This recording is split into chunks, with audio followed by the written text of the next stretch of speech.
Joining us now are Allison Watkins and Ron Knight. How are you two doing this afternoon? Great, thanks. Good. Happy to have you here on the show today. So I think we're all pretty excited that fall is right around the corner. I think we're all kind of ready to get this Texas heat over with. Yeah. And the Fall Symposium, the annual Fall Symposium, is also right around the corner on September 7th, which is next week. Yeah, next week. Yeah, already coming up. So tell me a little bit about it.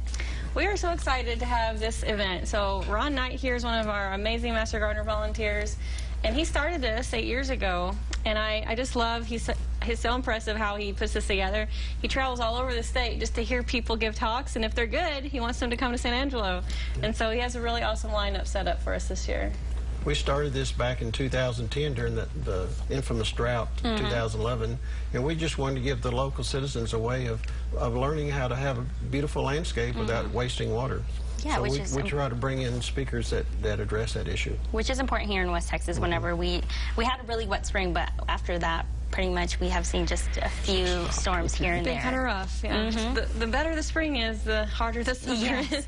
Definitely. So what are some of the things that people can expect at this symposium? Well, it's going to be a really fun event for everyone.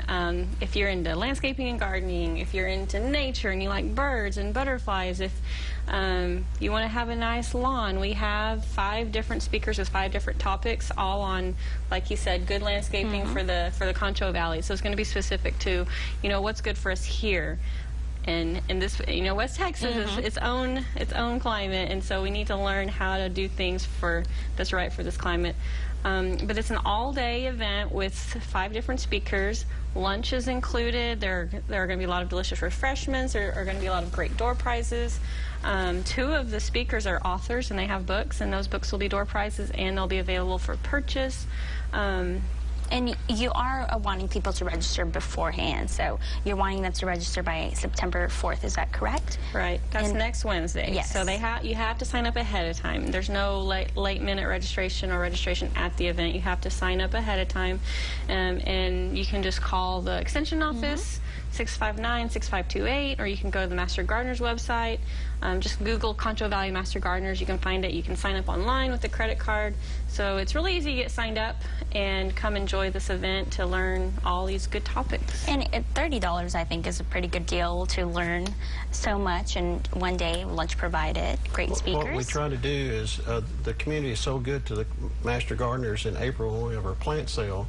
This is one way we give back to the community by keeping the fee very low and still bringing in speakers that if you travel to Dallas or Austin or San Antonio, you're going to spend a lot more than $30. Definitely. And you're only going to hear one speaker. Definitely. And I think what's cool is, I think when people think about West Texas and when they think about landscaping in West Texas, I think the first thing they think about, or the only thing they think about, is succulents, or, cacti, yuccas, things like that. But there are actually quite a few other plants that you can plant here in this area. That's so true. On one hand, a desert-style landscape can be a lot more than just like one group of plants. It doesn't have to just be those pointy cacti or just succulents. Those can be beautiful, but there are so many colorful, green, different styles, different types of desert plants. Definitely. And where we are right here in the Concho Valley, we're kind of in the middle. We could go either way. We could have beautiful desert-style landscapes, but you can also have any style of landscape. You can have a traditional style yard, with a lawn